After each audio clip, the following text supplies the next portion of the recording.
We had an idea that we really wanted to do something to support visual artists making new ideas in historic spaces.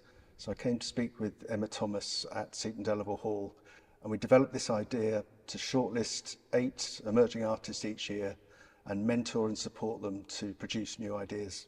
Seton Delaval Hall's history is very much as a place of drama, a place of theatre.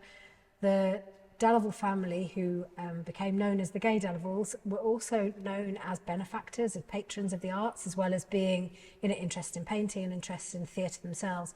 So there's a strong history at Seton Delaval Hall for working with artists and being involved with different art forms.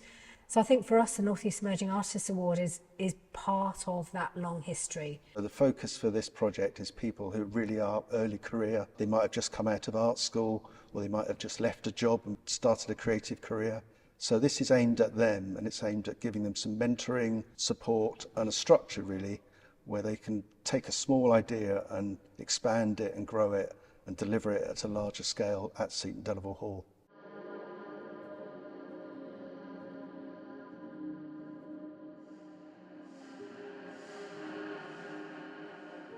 I made a film that is exploring the different parts of the hall's past and all the transformations that it has contained over the centuries.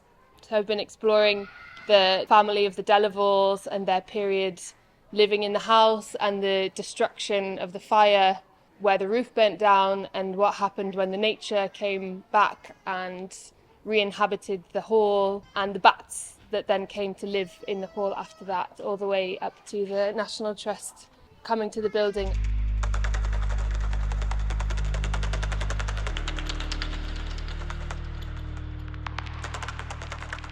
I'm currently undertaking a PhD, and it's called Design Through Play, and I'm looking at the whole idea of engaging people, particularly young people and children, in art and design. The idea was to look at the architecture and the architect and the whole idea of what was trying to be achieved on the site, and engage the public in a playful way to understand the entire Delaval estate. So the work we've done is around decolonising in some small way the hall. So we have a series of photographs and an audio piece. I made the audio piece, and Dami here did the photography under, I guess, my instruction. I just wanted to kind of capture the essence of each individual person, so kind of the locations matched the person and who they were and who we've gotten to know them as. And I think when we were taking the photos during that day, it just felt, moment after moment, just kind of heartwarming and wholesome. It was just like an amazing opportunity, I think, to be able to show our faces and taking up space across the beautiful landscape that it is. Yeah. But also knowing that when you see so many black and brown faces like today, and hopefully they'll continue, it's kind of like this is what we've created and this was the goal. They have to learn about the parameters of working with a historic building, because we have to be very careful with the fabric of the building, make sure we don't harm anything or impact on any of the surfaces. So there's a lot of support that comes as well from the staff in terms of how you work in a historic property. It was a really wonderful learning experience to kind of organise, direct, perform in and co-edit this piece. That was really a first experience for me to make a work that isn't live. So that was really wonderful, and I was really happy to have that space and to have the resources to pull that together. What I thought was really nice is that you at the hall and Matthew let us be individual on it. There was not so much input, so it meant that we could have an actual authentic piece of work that didn't feel like we had eyes on us. In our first year, we worked with photography, we worked with sound, worked with architecture, and we worked with dance. So I think for visitors coming to the hall, they got to experience a whole range of different approaches. And I think contemporary arts practice really contains all those different ways of working. It's not just painting and sculpture, it's artists working with all sorts of materials. And I think that's the really wonderful thing about Seton Delaval Hall. It's a great canvas for presenting that sort of contemporary work in a historic setting.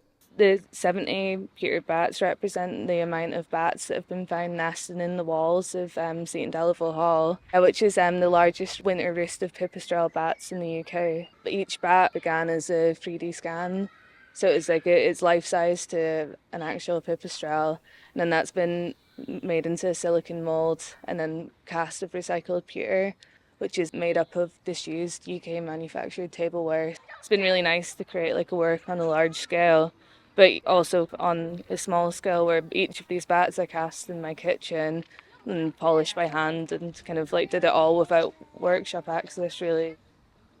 They are wall hangings or textile quilts made entirely from 100% recycled or upcycled end-of-life fabrics. The one that I'm standing in front of is very much about the volunteers, and it's thinking about the grounds and the people that cultivate it and keep it looking as beautiful as it does. The one in the middle is more about the people that visit. It's made predominantly out of the lost property materials that I was given. That one's entirely handmade. And then the one at the end is more relating to National Trust as a whole. The background shapes are a blown up version of the National Trust logo. The screen print on top of that quilt is a reinterpretation of a pattern found on Cardinal Wolsey's purse, which is part of the archival collection here. I've already written a piece about Seton Delaval Hall already for a different project, and that was great. I got to look into the history of the place, but I kind of thought, well, I've done that already. I can't write another piece about the history. So let me think about Seton Delaval Hall in the future. What's it going to be like in 10 years, 50 years, 100 years, 1,000, 10,000? See, normal procedure goes, you get one of my special post-it notes. Then you write down an impossible question on it and post it to me. Then I get cracking inventing an impossible invention to answer your impossible question. So it's a bit sci-fi-esque in the thinking, but it's just having a sort of play in what sort of will remain, and getting people also to share their hopes of what they hope will remain too. And that was the futures. I'll take those off of you. What did you think? Just one impossible machine's impossible idea of the future. From a visitor perspective, I'm guessing that a lot of our visitors are coming for a great family day out, and some of them aren't expecting to see these contemporary art installations. But I think we've been really delighted on how visitors have engaged with the process. One of the great things that the project enables is that people can look at the 8 proposals and they can actually vote for their favourite. And we've seen lots of examples of couples and families having real interesting debates about their favourite proposals before they cast their vote. So that process is a really engaging one, so that everybody gets a say in which 3 proposals are selected each year. Last year, about 70% of the people who came on site voted as part of the North East Emerging Artists Award, which is a fantastic result. People coming in and finding out about the artist proposals, and then hopefully coming back and seeing the finished artworks. It feels like a foot into the professional art world, which is something I was feeling quite alien in, to be honest, when I left art school. But after completing this project, it's oh, this is something that's not out of reach and something I can achieve.